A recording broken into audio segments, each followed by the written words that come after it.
Operation Icebridge has now returned to the Pine Island Glacier not once but twice in 2012. And the year-old giant crack in the glacier, poised to create an iceberg the size of New York City, well, it's still there, and that iceberg has yet to break free. But the rift has grown longer, much wider, and spawned a secondary crack. Before we talk about when that mighty berg will be born, let's take a look at the Icebridge missions themselves.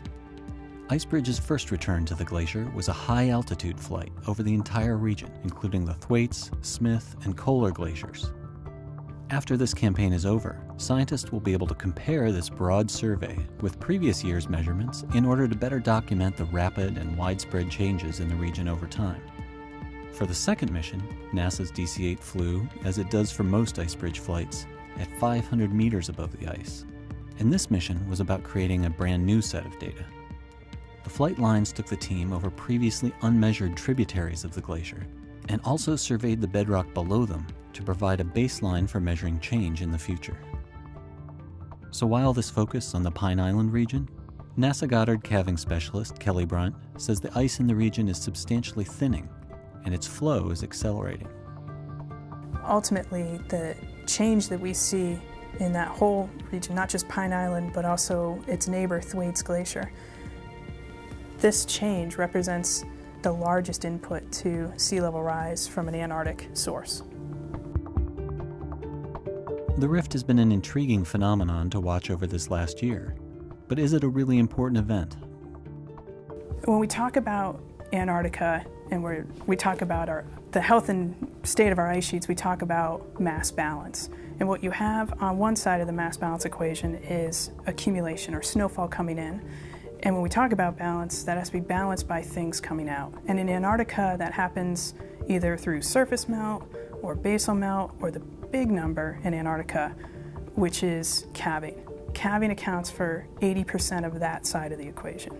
So when you see calving in Antarctica, even calving where we use small states or the island of Manhattan as a unit of measure, this is generally very normal. It's part of the process. However, Brunt says once the glacier calves, the new calving front will be further upstream from any calving front we've seen in the last 40 years.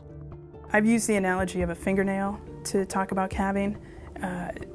Generally, if your nail breaks in the white, it's normal and you don't worry about it. If your nail breaks below the white, you think about it, you remember it. If you lose your whole nail, that's a big deal.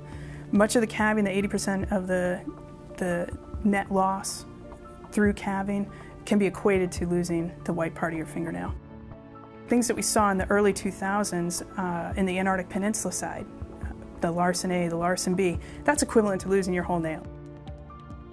What's going on in Pine Island is probably that intermediate, that we've broken our nail and it's below the white, and it's something to watch and something to monitor over time. As a byproduct of the recent Icebridge flights, the team got some great views and measurements of the evolving crack, which has been filled in somewhat by blowing snow. The crack appears to have only a short distance to go before a new iceberg is born. It's still hard to know when that will happen, but conditions seem to be right.